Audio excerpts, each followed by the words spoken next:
की भाषा, प्रेम की भाषा, हिंदी है भारत जन की भाषा। आदरणीय प्रधानाचार्य जी, देवतुल्य गुरुजनों और मेरे प्यारे विद्यार्थी, हिंदी हमारे देश की राष्ट्रभाषा है। राष्ट्रभाषा यानी देश के अधिकांश भागों में बोली जाने वाली भाषा। हिंदी विश्व की सबसे अधिक सरल, मधुर और वैज्ञानिक भाषा है। इसका साहित्य काफ़ी समृद्ध है। इसकी महत्ता को देखते हुए ही 14 सितंबर 1949 को संविधान द्वारा हिंदी को देश की राजभाषा के रूप में स्वीकार किया। प्रतिवर्ष 14 सितंबर को हिंदी दिवस मनाया जाता है। हिंदी का बहुत विस्तार हो चुका है। हिंदी भाषा भारत देश का गौरव है और इसी तरह आप सभी को हिंदी दिन की शुभकामनाएं।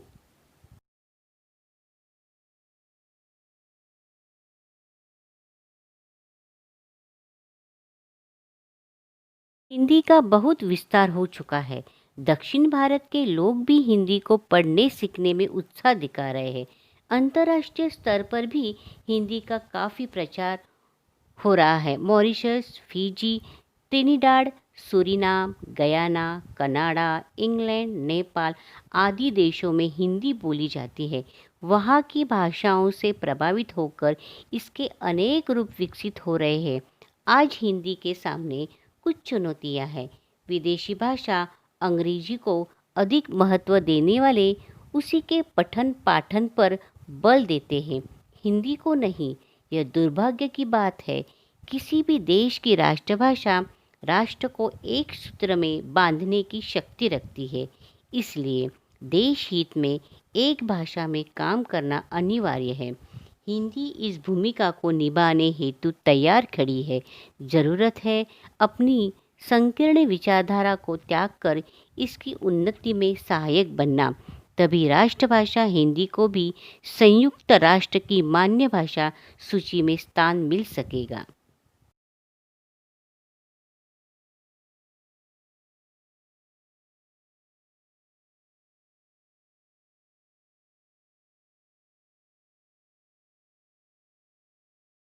हिंदी भारत और विश्व में सर्वाधिक बोली जाने वाली भाषाओं में से एक है। उसकी जड़ें प्राचीन भारत की संस्कृत भाषा में तलाशी जा सकती हैं, परंतु हिंदी साहित्य की जड़ें मध्ययुगीन भारत की अवधी, मागधी, अर्धमागधी तथा मारवाड़ी जैसी भाषाओं के साहित्य में भी पाई जाती है। हिंदी साहित्य का आरंभ 8वीं शताब्दी से माना जाता है। भाषा के विकास क्रम से अपभ्रंश से हिंदी की ओर आते हुए भारत के अलग अलग स्थानों पर अलग अलग भाषा शैलियाँ जन्मी ही नहीं, इनमें से अधिक विकसित थी अतः उसको भाषा की मान्यता मिली। अन्य भाषा शैलियाँ बोलियाँ कहलाई। इनमें से कुछ में हिंदी के महान कवियों ने रचना की। जैसे तुलसीदास ने रामचरितमानस को अवधी में लिखा और सूरदास ने अपनी रचनाओं के लिए ब्रज भाषा को चुना। विद्यापति ने और मीराबाई ने राजस्थान से को अपनाया। हिंदी के विभिन्न बोलियों का साहित्य आज भी लोकप्रिय है और आज भी अनेक कवि और लेखक अपनी क्षेत्रीय भाषाओं में कर रहे हैं।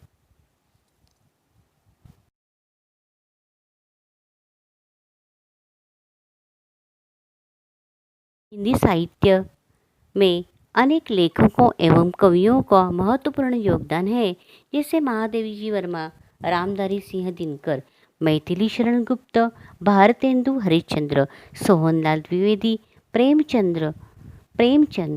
इस तरह अनेक दिग्गज कवियों के हम नाम ले सकते हैं। उसमें से हरिवंशराय बच्चन जी की एक कविता मैं आपके सामने इस हिंदी दिन के अवसर पर पेश कर रही हूँ। लहरों से डरकर नौका कभी पार नहीं होती, कोशिश करने वालों की कभी हार नहीं होती। नन्ही चींटी जब दाना लेकर चलती है, चढ़ती दीवारों पर 100 बार फिसलती है। मन का विश्वास रगों में साहस भरता है। चढ़कर गिरना, गिरकर चढ़ना न अखरता है। आखिर उसकी मेहनत बेकार नहीं होती, कोशिश करने वालों की हार नहीं होती। डुबकिया सिंधु में गोताखोर लगाता है, जा जाकर खाली हाथ लौट कर आता है। मिलते नहीं सहज ही मोती गहरे पानी में, बढ़ता दुगना उत्साह इसी हैरानी में। मुट्ठी उसकी खाली हर बार नहीं होती, कोशिश करने वालों की हार नहीं होती। असफलता एक चुनौती है, स्वीकार करो। क्या कमी रह गई, देखो और सुधार करो। जब तक न सफल हो, नींद चैन को त्यागो तुम। संघर्ष का मैदान छोड़ मत भागो तुम। कुछ किए बिना ही जय जयकार नहीं होती, कोशिश करने वालों की हार नहीं होती, कोशिश करने वालों की हार नहीं होती।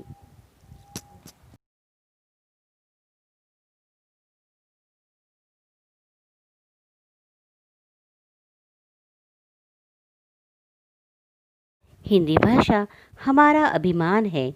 हिंदी हमारे भारत देश का गौरव है। इस दिन हम भारतवासी यह प्रण करें कि हिंदी भाषा को आगे बढ़ाए, उसकी हमेशा उन्नति करें। हिंदी दिवस पर हमने ठाना है, लोगों में हिंदी का स्वाभिमान जगाना है। धन्यवाद।